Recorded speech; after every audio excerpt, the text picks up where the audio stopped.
Your 13-year-old son is in his room. He's wearing a headset, laughing, playing Grand Theft Auto or Call of Duty.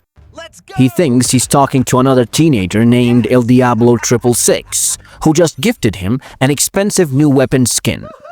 But El Diablo isn't a teenager. He's a 35-year-old recruiter for the Jalisco New Generation Cartel, CJNG, sitting in a safe house in Mexico. And that weapon skin, that was not a gift. That was a down payment. You see, for decades, cartels recruited on street corners in impoverished neighborhoods. But now the streets are way too hot for that classical recruitment routine.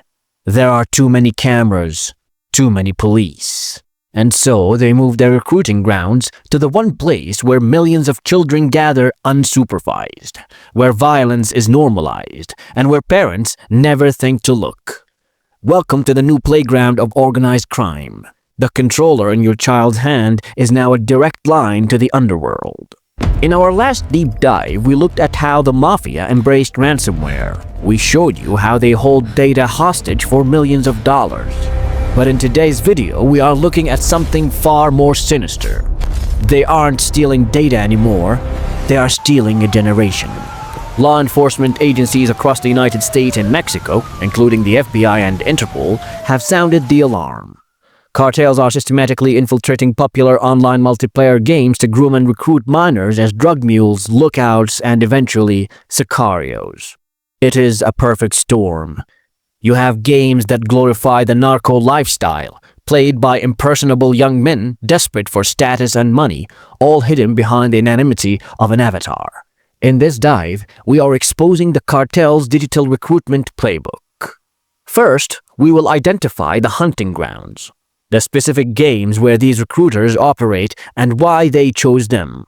Second, we will break down the psychology of the groom, the four-step process they use to turn an innocent gamer into a criminal accomplice.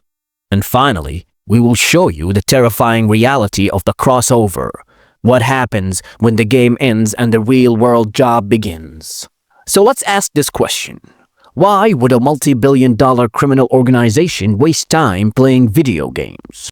Well, the direct answer is because that's where the targets are.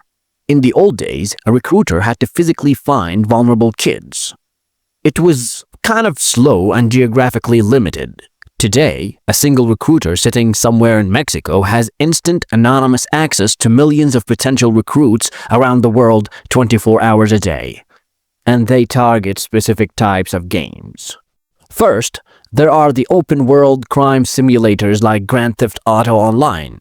In these games, you are already role-playing as a criminal. You are stealing cars, selling drugs, and fighting police. The moral barrier is already lowered. When a recruiter approaches a kid in the game and says, "Hey, want to make some real money doing what we just did in the game?" It doesn't feel like a massive leap. It feels like the next level. Then there are the massive mobile shooters like Garena Free Fire, immensely popular in Latin America.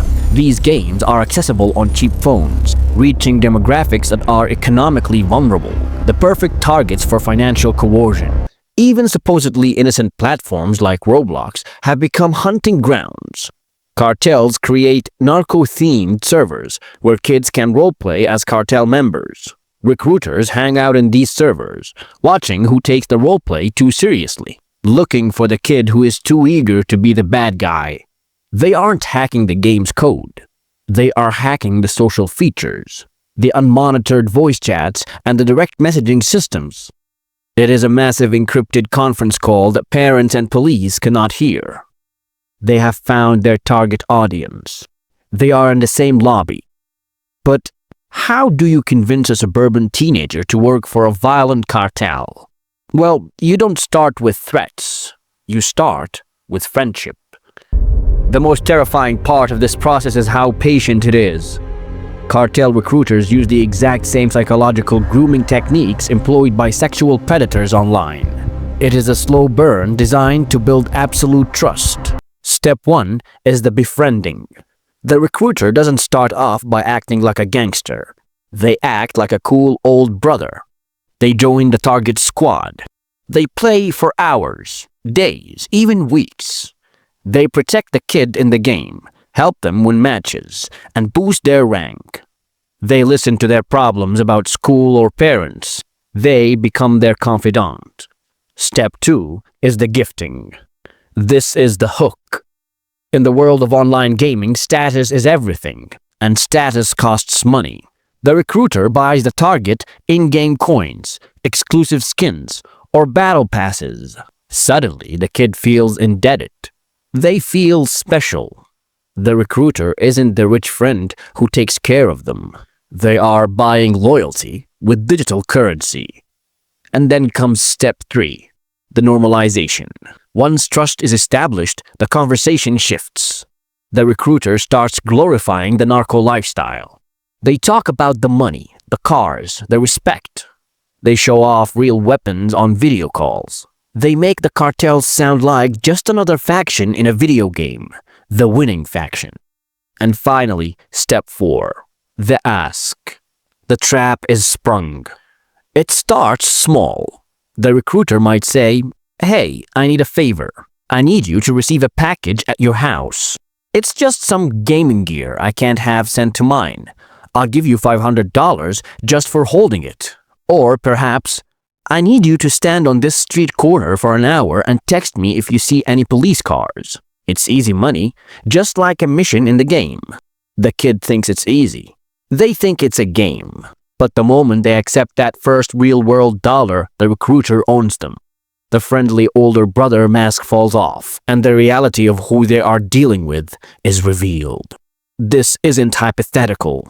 We know this is happening because we are now finding the victims, not in digital lobbies, but in real-world safe houses, far from home. In Oaxaca, Mexico, 3 young teenagers, aged 11 to 14, vanished. Their parents were frantic. A nationwide manhunt began. When police finally located them, they weren't kidnapped at gunpoint. They had bought bus tickets. They were traveling hundreds of miles to meet a friend they met while playing the mobile game Free Fire. The friend had offered them $400 a week, a fortune for them to work as a halcones, or falcons, which means lookouts for the cartel. They were promised adventure. They were promised the real-life version of the video game they loved. Instead, they were being trafficked into a war zone. Fortunately, they were intercepted before they reached the cartel stronghold. This isn't just happening in Mexico. In Arizona, U.S. authorities stopped a car loaded with methamphetamine driving across the border. The driver was an American teenager. When questioned, he admitted he was recruited through Grand Theft Auto Online. He thought he was just driving a car, just like a delivery mission in the game.